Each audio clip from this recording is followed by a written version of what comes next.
ఏ స్నేహము కావాలని ఇన్నాళ్ళుగా తెలియలేదు.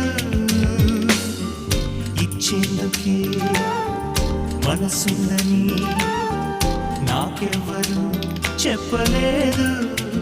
చెలిమి చిరునామా తెలుసుకోగానే రెక్కలొచ్చాయో ఏమిటో,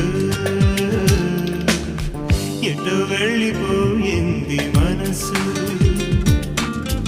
ఇలా ఒంటరయింది వయస్సు. ఓ చల్లగాలి